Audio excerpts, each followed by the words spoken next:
Doctor Baba Saheb Ambedkar open university.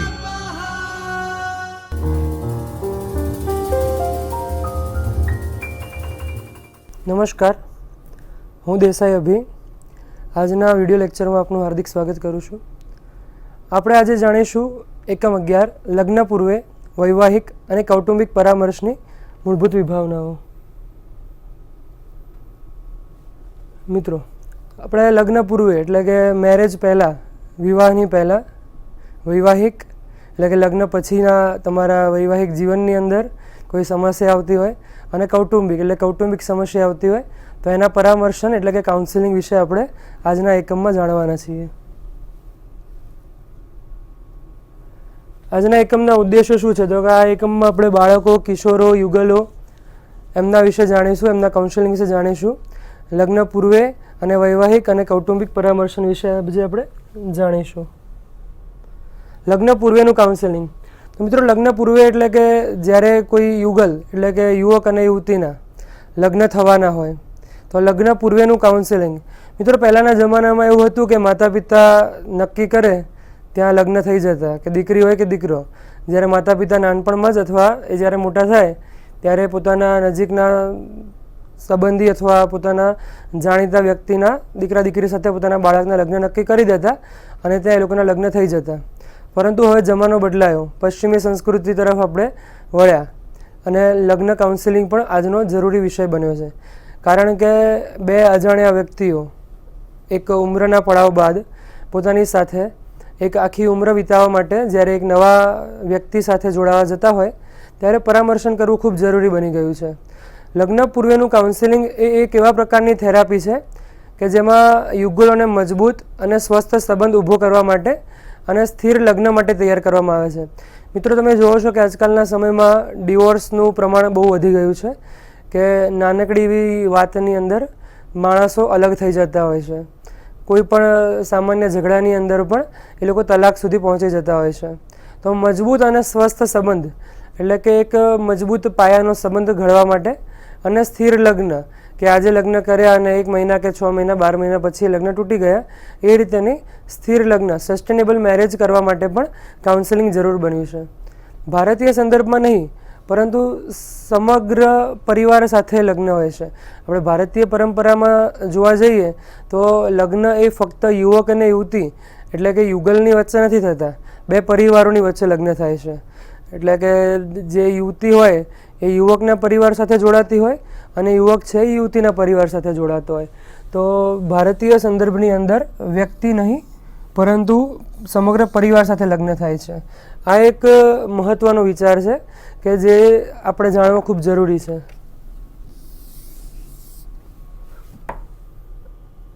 મિત્રો, આગળ આપણે વાત કરીએ કે દંપતીની ચિંતાઓ કેવી હોય છે. દંપતી એટલે પતિ પત્ની યુગલોના પ્રશ્ન કેવા હોય છે? તો સૌથી પહેલાં સામાજિક અને ધાર્મિક પ્રશ્નો, એમના સામાજિક જીવન એટલે કે સમાજ, ઘર, પરિવારની અંદરનું જીવન. આપણે પરિવાર ભારતીય પરંપરામાં બહુ મોટા હોય છે. એમ આપણા કાકા બાપા, મામા માસીના જે પરિવારો છે એ આપણો સમાજ છે. આપણા પરિવારોથી આપણો સમાજ ઘડાય છે. તો એ સામાજિક જીવન કેવું છે?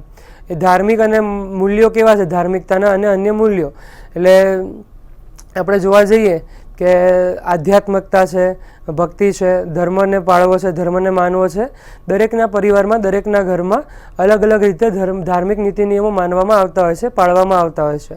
ત્યારે એક નવું વ્યક્તિ જ્યારે પરિવારની અંદર આવે છે લગ્ન બાદ, ત્યારે એ ધાર્મિક મૂલ્યો, એ પારિવારિક સામાજિક મૂલ્યોની અંદર એ કઈ રીતે સેટ થશે, કઈ રીતે ફિટ થશે, એ ખૂબ જરૂરી છે આજના સમયગાળાની અંદર. અને એના માટે જ આ પરામર્શન ખૂબ જરૂરી બની આવે છે આજના 21મી સદીના સમયગાળામાં. બીજું છે મિત્રો સંબંધો અને વ્યવસાય. સંબંધીઓ, આશ્રિતો અને વ્યવસાય માંગણીઓ. મિત્રો, સંબંધો આજકાલ એટલા નાજુક બની ગયા છે કે નાની અમથી વાતમાં પણ સંબંધો તૂટી જતા હોય છે. આપણા સંબંધીઓ છે, જે નજીકના સંબંધીઓ છે, આડોશ પાડોશ છે, આપણો સમાજ છે, એ ખૂબ જ મહત્ત્વનું અંગ છે આપણા સામાજિક જીવનની અંદર. તો એની અંદર પણ આપણે જ્યારે લગ્ન વિશે વાત કરતા હોઈએ તો એ પણ એક મહત્ત્વની ચિંતા છે કે જે આપણું આવનાર પતિ કે પત્ની છે એ આપણા સમાજ, આપણા જે સંબંધ છે એની સાથે જોડાઈ શકશે કે નહીં જોડાઈ શકે, એની સાથે એક સ્વસ્થ સંબંધ બનાવી શકશે કે નહીં બનાવી શકે, તે ખૂબ જરૂરી બને છે. શારીરિક પરિબળો મિત્રો, RH પરિબળ અને સ્ત્રીરોગ તપાસ. આરોગ્ય ખૂબ જરૂરી છે. શારીરિક સ્વાસ્થ્ય, જાતીય રોગ, સ્ત્રીઓનું સ્વાસ્થ્ય. સ્ત્રીઓના સ્વાસ્થ્યની અંદર આપણે એક ભારતીય પરંપરા કે એક સામાજિક પરંપરા તરફ જોવા જઈએ તો લગ્ન પછી બાળક એક મહત્ત્વનો ભાગ છે.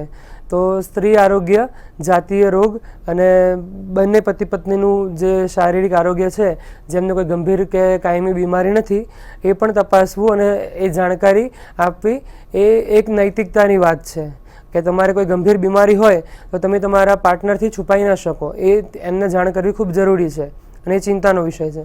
અંગત પરિબળો, વંશાવળી, અપેક્ષાઓ અને માનસિક બીમારીઓને સમજવી. મિત્રો, જે વંશાવલી છે, જે આપણે પેઢી દર પેઢી જે આપણો વારસો છે, જે પરિવારની અપેક્ષાઓ છે, માનસિક બીમારીઓ છે, કેટલાક રિવાજો સમય જતાં બદલવામાં ના આવે તો એક માનસિકતા થઈ જાય છે. અન્ય માનસિક બીમારીઓને સમજવી પણ એક લગ્ન જીવનમાં ખૂબ જરૂરી છે.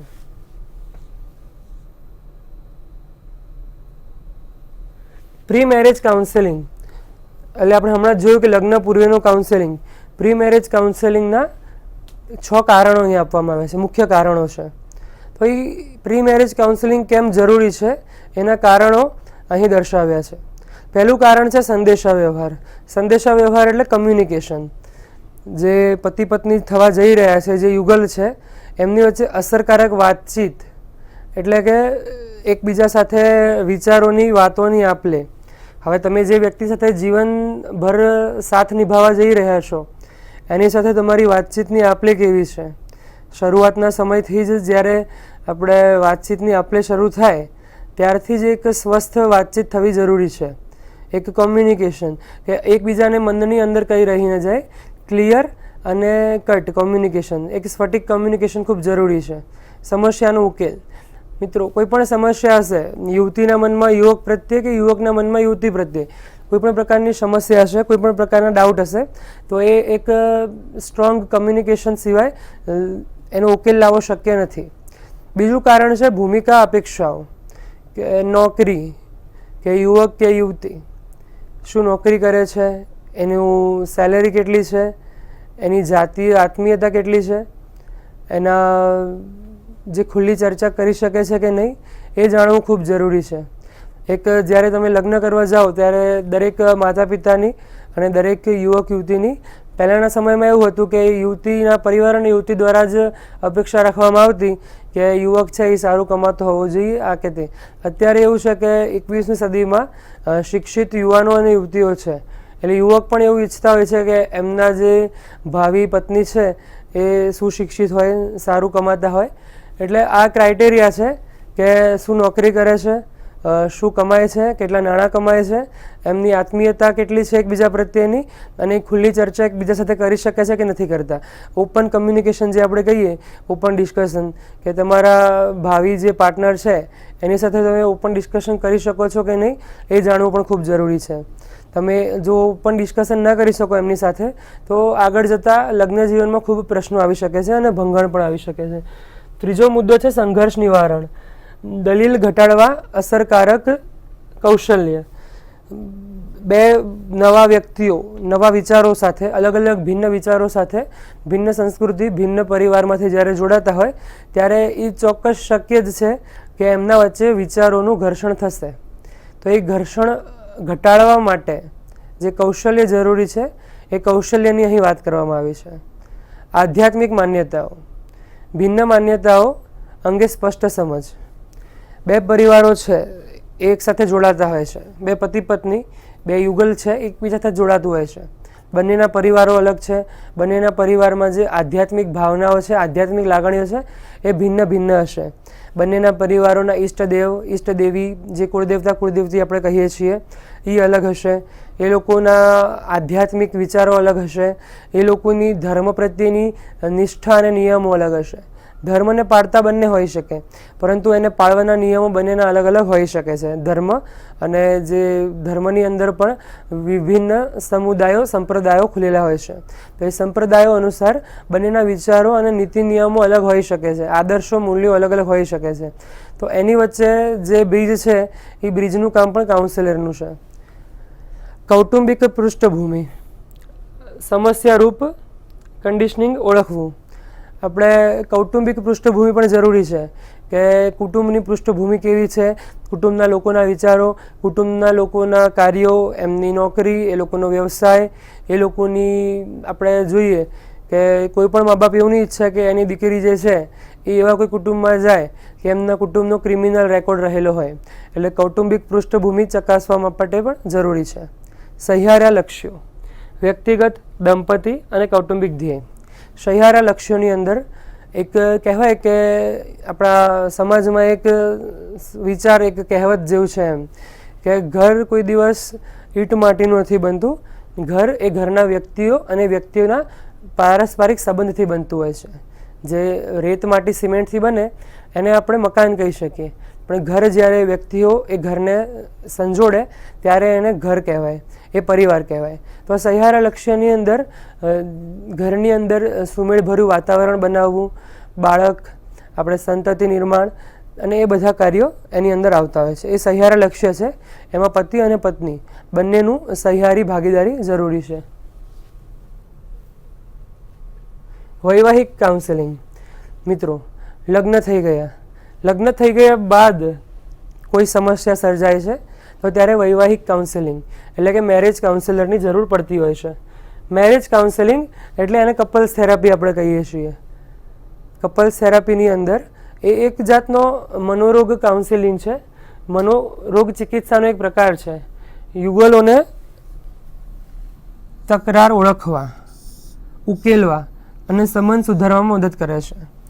જે યુગલ પોતાની સમસ્યા લઈને આવે છે, પારિવારિક સમસ્યા છે, યુવતી છે એ યુવાનના પરિવાર સાથે, પોતાના પતિના પરિવાર સાથે સેટ નથી થઈ શકતી, ત્યાંનું વાતાવરણ એને બંધ બેસતું નથી, અને જ્યારે એ ઝઘડાની અંદર પરિણમે ત્યારે એ જે યુગલ આવ્યું છે પોતાની પાસે, કાઉન્સેલરની પાસે પોતાની સમસ્યા લઈને, એ યુવાનોને ઓળખવા, એ યુગલોને ઓળખવા, એમને ઉકેલવા, એમની જે સમસ્યા છે એ ઉકેલવાનો પ્રયત્ન કરવો, અને એ સમસ્યાના કારણે જે સંબંધમાં જે બગાડ થયો છે એ બગાડને સુધારવામાં મદદ કરે છે.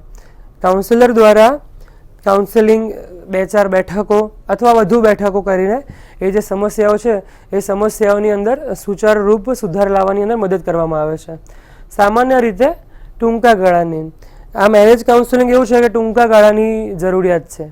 જો ઘણા બધા કાઉન્સેલિંગ સત્ર થયા પછી પણ બંને યુગલની વચ્ચે સંબંધ સુધરે નહીં, સુમેળ ભર્યો ન થાય, તો પછી એ લગ્ન જીવનને ત્યાં અટકાવી દેવું જરૂરી બને છે. એટલે ટૂંકા ગાળાની અને બંનેની ભાગીદારીની હાજરી, એટલે યુગલ છે તો ફક્ત પત્ની અથવા ફક્ત પતિ એ કાઉન્સેલિંગ નહીં કરાવી શકે. કપલ્સ થેરાપી છે, બંનેની ભાગીદારી જરૂરી છે. લગ્ન જીવન બંનેનું છે, બંને સાથે એકબીજાને કમિટમેન્ટ બંને કરી છે લગ્ન વખતે, તો એ સંબંધ પણ પોતાનો છે, તો બંનેની હાજરી અને ભાગીદારી ખૂબ જરૂરી છે. અને કાઉન્સેલરે મધ્યસ્થીની ભૂમિકા ભજવવાની રહેતી નથી. જે કાઉન્સેલર છે એ મધ્યસ્થી નથી, કે એ પતિ અને પત્ની વચ્ચેનો મધ્યસ્થી કે બ્રિજ નથી. એને બંનેને સાથે રહીને બંનેની સમસ્યાનો ઉકેલ લાવવાનો પ્રયત્ન કરવાનો હોય છે. કાઉન્સેલર કોઈ દિવસ પક્ષપાતી થઈ શકતો નથી જ્યારે એ કપલ્સ થેરાપી કરતા હોય ત્યારે. સામાન્ય મુદ્દાઓ, સંચારની સમસ્યાઓ. લગ્ન જીવનની અંદર સૌથી મેઇન સમસ્યાઓ સંચારની સમસ્યાઓ છે. પોતાના વિચારો, પોતાની અંદરની જે સમસ્યા છે, જે ફરિયાદ છે પતિની પત્ની તરફ કે પત્નીની પતિ તરફ, એ જ્યારે મિસકમ્યુનિકેશન થાય, એટલે કે જે વિષય કહેવાનો હોય એનાથી કંઈક અલગ વિષય કહેવાઈ જાય અથવા એનું મિસઇન્ટરપ્રિટેશન થઈ જાય, ત્યારે જ વધારે સમસ્યાઓ સર્જાતી હોય છે. જાતીય મુશ્કેલીઓ. જાતીય મુશ્કેલીઓમાં જાતીય રોગો પણ આવે છે, અથવા પતિ પત્નીના મેરેજ બાદ ખબર પડે કે જે પતિ છે એ અલગ સમુદાયમાં કે એને અલગ જાતીયતામાં એ પોતાની સેક્સ્યુઆલિટી દર્શાવે છે કે ધરાવે છે, ત્યારે એ એક મેરેજની અંદર ભંગાણરૂપ બની શકે છે. નાણાકીય સમસ્યાઓ. જ્યારે લગ્ન બાદ ખ્યાલ પડે કે નાણાકીય સમસ્યાઓ સર્જાઈ રહી છે, પોતાની જે અપેક્ષાઓ છે. મિત્રો, લગ્ન જીવનની અંદર જ્યારે પણ કોઈ ભાંગતૂટ થાય છે, સંબંધો બગડે છે, એની સૌથી મોટી પ્રોબ્લેમ એ પણ છે કે એક્સપેક્ટેશન્સ. હવે યુવતીની જે એક્સપેક્ટેશન્સ હોય પોતાના પતિ માટે, કે એક પતિની પત્ની માટેની જે એક્સપેક્ટેશન્સ હોય, જે આશાઓ અપેક્ષાઓ હોય, એ જ્યારે પૂરી ન થાય ત્યારે એની અંદર ચોક્કસ ત્રુટિ આવતી હોય છે. ગુસ્સો અને સંબંધ ભંગ. આપણે આજકાલનો સમયગાળો એવો થઈ ગયો છે, ડિજિટલ યુગ, કે સહનશક્તિ બહુ ઓછી છે. જ્યારે પહેલાંનો જે વ્યક્તિ હતો એ સહનશીલ હતો, હવેનો જે વ્યક્તિ છે એ પ્રેક્ટિકલ છે, એનામાં સહનશીલતાનો અભાવ જોવા મળે છે. આ કારણોસર વિવાહની અંદર ભંગ આવતો હોય છે. તો આવા સમયે કાઉન્સિલરની જરૂર પડતી હોય છે, કે જે સામાન્ય બેઠકો કરીને કાઉન્સેલિંગ કરીને જે ભંગાણ હોય એ પૂરું કરી દે અને પતિ પત્નીનો સંબંધ ફરીવાર સુમેળભર્યો થઈ જાય. કૌટુંબિક પરામર્શ. હવે મિત્રો વાત કરીએ ફેમિલી કાઉન્સેલિંગની, કે આપણે વૈવાહિક અને પ્રી મેરેજ કાઉન્સેલિંગ જોઈ લીધું, કપલ થેરાપી અને પ્રી મેરેજ કાઉન્સેલિંગ. હવે આપણે વાત કરીએ કૌટુંબિક પરામર્શ. કુટુંબ એટલે કે પરિવાર. આપણે જોઈએ કે પહેલાંના સમયગાળાની અંદર સંયુક્ત કુટુંબો જોવા મળતા, એક રસોડે જમતા, અને જે એક ભાઈઓનો પરિવાર હોય, 4 થી 5 ભાઈ હોય, એક પિતાનો જે પરિવાર, એ એક સાથે રહેતા, એક સાથે પોતાનું ગુજરાન ચલાવતા અને એક રસોડે જમતા. હવે આપણે જોઈએ છીએ કે વિભક્ત કુટુંબો થઈ ગયા છે, કે યુવક જ્યારે ઇન્ડિપેન્ડન્ટ થાય ત્યારે પોતાની પત્ની અને બાળકોને લઈને વિભક્ત એટલે કે અલગ જગ્યાએ રહેવા જતા રહેતા હોય છે. દરેકને પોતાની ફ્રીડમ જે વાલી હોય છે આજના સમયની અંદર, એટલે કોઈ પોતાના પરિવાર કે કુટુંબ સાથે રહેવા માગતા નથી. કૌટુંબિક સમસ્યા, કૌટુંબિક પરામર્શની અંદર આપણે જોઈએ કે કૌટુંબિક પરામર્શ વ્યક્તિગત અને આંતરવ્યક્તિગત સમસ્યાઓ સંચાલિત કરવામાં મદદ કરે છે. જે ફેમિલી કાઉન્સેલિંગ છે એ પર્સનલ અને ઇન્ટરપર્સનલ સમસ્યાઓ સંચાલિત કરવામાં મદદ કરે છે. છૂટાછેડા, નવા જીવનસાથી, સાવકા પરિવાર, નાણાકીય સમસ્યાઓ, બાળકો અને ઘર છોડવા વગેરે. મિત્રો, ફેમિલી કાઉન્સેલિંગની વાત કરીએ આપણે તો એની અંદર છૂટાછેડા આવતા હોય છે. આપણે અગેન વાત કરીએ કે વિવાહ બાદનું જે કાઉન્સેલિંગ છે, હવે એની અંદર પરિવાર જોડાતા હોય છે. છૂટાછેડા, નવા જીવનસાથી. નવું જીવનસાથી જ્યારે ઘરમાં પ્રવેશતું હોય ત્યારે ઘર સાથેના એના સંબંધોને લઈને પણ પરામર્શ કરવામાં આવે છે. સાવકા પરિવાર એટલે જ્યારે એક બાળક પોતાની માતા સાથે એના નવા વિવાહ બાદ એની સાથે જાય છે ત્યારે પરિવાર એના માટે સાવકો પરિવાર હોય છે. ત્યારે એની સાથે ઘણા પરિવારોની અંદર સાવકો વ્યવહાર કરવામાં આવતો હોય છે.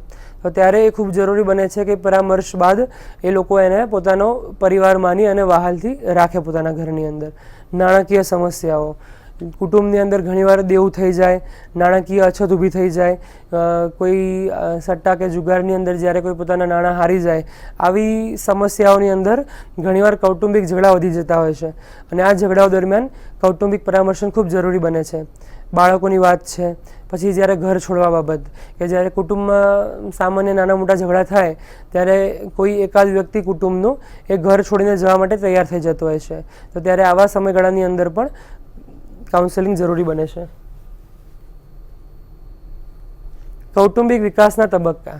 ભાગીદારો, પરિચિત થવું, જરૂરિયાત સમજવી. કૌટુંબિક વિકાસના તબક્કા છે, એટલે કે એની અંદર સૌથી વધારે જરૂરી છે ભાગીદારી, કોન્ટ્રીબ્યુશન. એકબીજાથી પરિચિત થવું, એકબીજાની જરૂરિયાતો સમજવી. બીજું છે બાળ ઉછેર, ભાગીદારીથી માતા પિતા. બાળ ઉછેરની જે જવાબદારી છે એ ફક્ત માતાની કે ફક્ત પિતાની ન હોઈ શકે, એ ભાગીદારી જવાબદારી છે. એની અંદર માતા અને પિતા બંનેનો રોલ છે કે એ બાળકનો ઉછેર સારી રીતે અને સારા વાતાવરણમાં કરી શકે.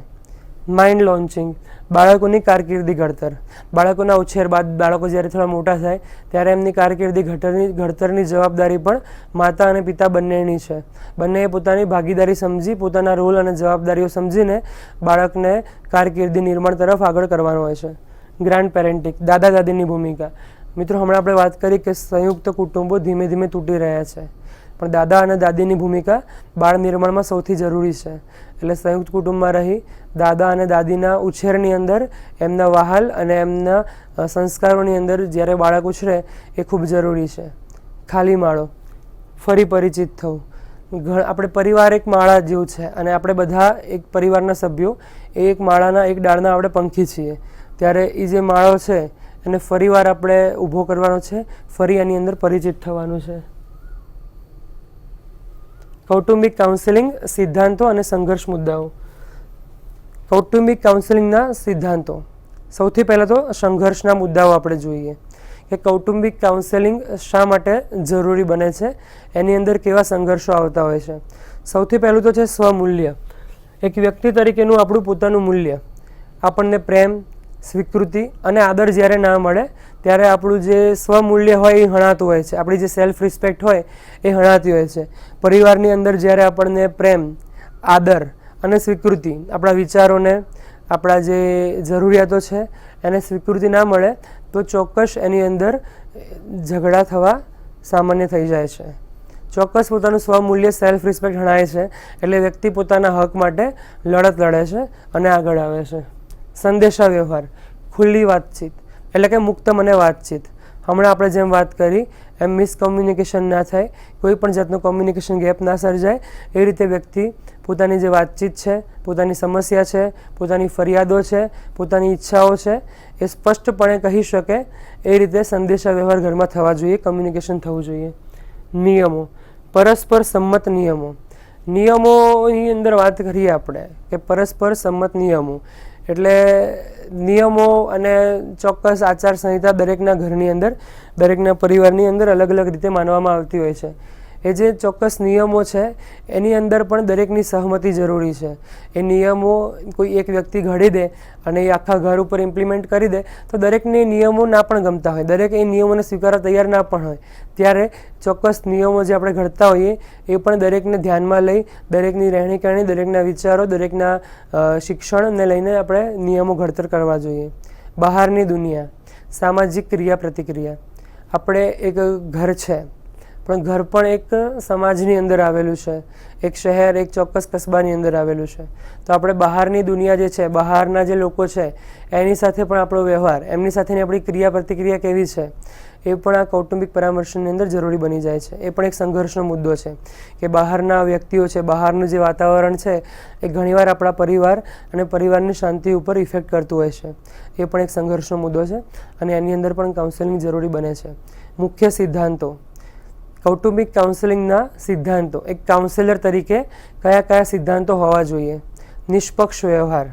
આપણે જ્યારે કાઉન્સેલિંગ કરવા જઈએ ત્યારે આપણે ચોક્કસ કે ઘરના કોઈ વડીલ છે, ઘરના મુખિયા છે, એના ઉપર આપણે પક્ષપાત કરીએ, એના પક્ષમાં આપણે બોલીએ અને અન્ય વ્યક્તિઓને આપણે ખોટા સાબિત કરીએ, અથવા કુટુંબના કોઈ અન્ય સભ્યો કે જેના તરફ આપણે ફેવર કરીએ, એવું નહીં. આપણે આખા કુટુંબને ચોક્કસ અને સમાન ન્યાય આપવાનો હોય છે. તો આપણે એ ન કરતાં નિષ્પક્ષ રહીને આપણે ત્યાં કાઉન્સેલિંગ કરવાનું હોય છે. સીધા સંચારની સુવિધા કે એક કોમ્યુનિકેશન ગેપ ના રહેવો જોઈએ, અથવા એક વ્યક્તિ બીજા વ્યક્તિને સંદેશ આપે અને બીજું વ્યક્તિ આવીને થર્ડ પાર્ટીને સંદેશ આપે, એ રીતે નહીં. એક સીધું અને સ્ફટિક કે મારે વાત કરવી છે તો હું સામેવાળા વ્યક્તિને ડાયરેક્ટ વાત કરું, એવું નહીં કે હું મીડિયેટર વચ્ચે રાખું. તો એની અંદર કાઉન્સેલિંગનો એક મુખ્ય નિયમ છે કૌટુંબિક કાઉન્સેલિંગનો કે કોઈપણ જાતના મધ્યસ્થી વિના સીધું કમ્યુનિકેશન, સીધો સંદેશા વ્યવહાર. સાંભળવાની કુશળતા વધારવી. આપણે જ્યારે કૌટુંબિક પરામર્શ કરીએ ત્યારે સૌથી વધારે સાંભળવાની સ્કિલ રાખવી, કારણ કે ભિન્ન ભિન્ન માનસિકતાવાળા, ભિન્ન ભિન્ન શિક્ષણવાળા, ભિન્ન ભિન્ન લોકો સાથે તમે કામ કરશો. એક પરિવારની અંદર 5 આંગળીઓ જેમ સેમ ના હોય એમ દરેકના વિચારો પણ અલગ અલગ હશે. ત્યારે દરેકના વિચારો સાંભળવા અને સાંભળવાની આપણી સ્કિલ સુધારવી એ આપણું એક કૌશલ્ય છે, આપણો એક સિદ્ધાંત છે. એક સમય એક મુદ્દો. ઘરની અંદર 5 વ્યક્તિઓ છે અને સાંભળનાર પરામર્શક એક છે, ત્યારે 5 એક મુદ્દા એક સાથે પોતપોતાના જ્યારે રજૂ કરતા હોય ત્યારે બહુ જ મોટો કોમ્યુનિકેશન ગેપ સર્જાતો હોય છે. એની અંદર સંઘર્ષ વધતા હોય છે. એક સમયે કમ્પ્લીટ એક મુદ્દા ઉપર જ ધ્યાન આપવું. આજનું સેશન છે તો આજના સેશનની અંદર એક મુદ્દો ઉઠાયો તો એક મુદ્દો પૂરો ન થાય ત્યાં સુધી બીજો મુદ્દો હાથમાં ન લેવો, અથવા અધવચ્ચેથી એ મુદ્દો કાપવો નહીં. ભવિષ્ય માટે સંઘર્ષ સામનો શીખવવો. જ્યારે આપણે કાઉન્સેલિંગ કરીએ ત્યારે એવું જરૂરી નથી કે આજે કાઉન્સેલિંગ કર્યું અને સમસ્યા સોલ્વ થઈ ગઈ અને ભવિષ્યમાં એ સમસ્યા બીજી વાર નહીં સર્જાય. ત્યારે ભવિષ્ય માટે આ સંઘર્ષનો સામનો કઈ રીતે કરવો, એ લોકો જાતે કઈ રીતે પોતાના સંઘર્ષનો સામનો કરી શકે એ શીખવવું પણ જરૂરી છે. શારીરિક શોષણ ન કરવા નિયમ. કોઈ પણ કાઉન્સેલર જે હાથ ચાલાકી ન કરી શકે, કોઈ પણ જે એનો સલાહાર્થી છે, સલાહાર્થી પરિવાર છે, એમની સાથે પ્રોફેશનલ રહીને શારીરિક શોષણ કે શારીરિક હાથ ચાલાકી કર્યા વગર જ કામ કરવાનું હોય છે. સારાંશ: આપણે 3 મુદ્દા આજે શીખ્યા. લગ્ન પૂર્વેનું કાઉન્સેલિંગ, એની અંદર યુગલોને મજબૂત સ્વસ્થ સંબંધ ઊભો કરવા અને નબળાઈઓને ઓળખવા માટે મદદ કરે છે. આપણે વૈવાહિક કાઉન્સેલિંગ શીખ્યા, એની અંદર કપલ્સ થેરાપી, તકરાર ઓળખવા, ઉકેલવા અને સંબંધ સુધારવા માટે.